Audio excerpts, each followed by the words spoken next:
Okay, so I'm Paul Adams. I'm from Scotland, and I've been in Taiwan for about 13 years, but we moved to Hualien just this year. It's been a plan for a long time. My job is Foreign English Teaching Assistant, FETA, in the TFETP program.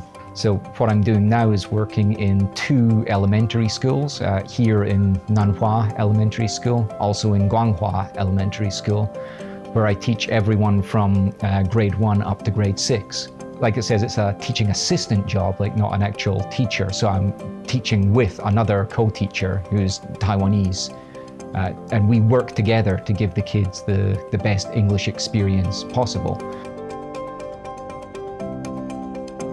The easy answer there is money. I used to work in Thailand before I came here.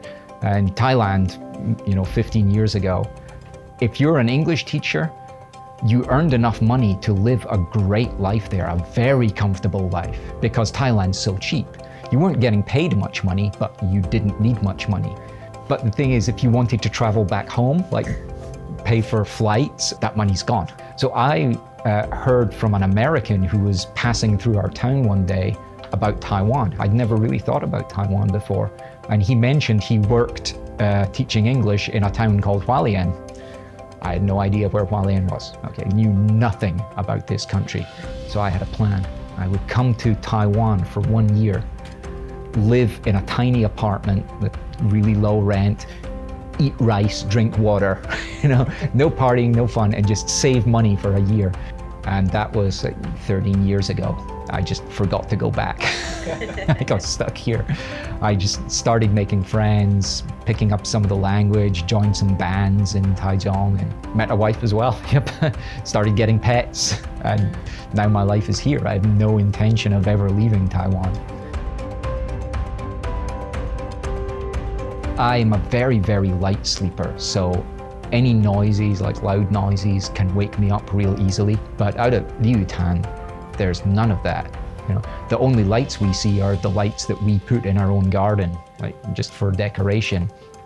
The only noise you get is insects chirping at night, which is actually quite soothing for me. It helps me relax and turn my brain off. So I've slept better here than I have in years. So makes a big difference. And one thing we didn't like about Taichung was it's not really a dog-friendly city. We've known for a long time that Hualien's much friendlier towards dogs. Like when we first started visiting here, we could always see strays walking around and nobody's scared of them or angry at them. You can see water bowls left in the streets just for the dogs, and that's a wonderful attitude to have towards them. If you look around Dongdaman, they're maybe too healthy. Some of those dogs are pretty big. They're living well. One of the things that we're wanting to do is get more built into this teaching program that I'm part of now. I've only just started in the program, so I'm hoping to learn more. Next year become an FET, which is like a foreign English teacher rather than teaching assistant. As well as that, I'm hoping to widen my hobbies. There's a couple of things that I do. We talked earlier about tabletop role-playing gaming that I do, like Dungeons and Dragons, Pathfinder, things like this. I run an online game with my friends back in Taichung, and I'm hoping to run like another fun game here in Hualien. But I'd also like to try using that for education, like using imaginative gaming as a way for children or adults to practice English in a really natural setting with no pressure, nobody looking over your shoulder and correcting you all the time, no tests and homework, just doing it for the fun of playing the game. Since moving out here, I've become interested in fermentation, like fermenting vegetables and other different things. I started making sauerkraut, making yogurt, looking into making bread. I've started making honey wine at home, and I actually want to make some xiaomijiu. And that's my next thing. I'm going to start this weekend. And that's mostly just because there's such a relaxed pace of life out here.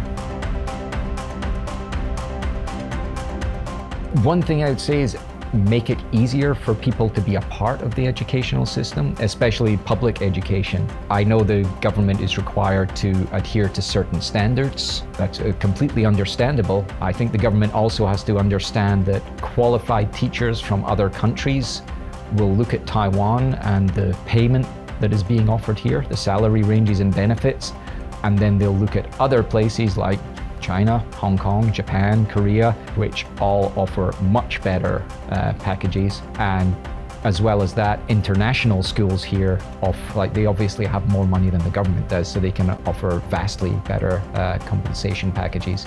There are a lot of those people who will come just for a year. So they'll come to Taiwan for a year, work, and then leave. So the children don't get that continuity of having the same teacher.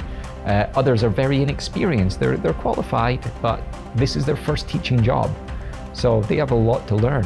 There's a lot to do here, and I don't think that people in the rest of the country appreciate how much Hualien has in terms of daily necessities. Everybody sees it as somewhere you come to look at the beautiful scenery, but they think it's just a rural town. It doesn't have, supermarkets and movie theaters and all the stuff that we actually do have here. Perhaps the city government and county government and so on could make more of a deal of saying, look, we have all these essentials. You can make a strong life here. There's no air pollution here. The traffic problems don't exist here. Great place to start a family if that's what you have, or to raise your children. I think maybe people just don't know that.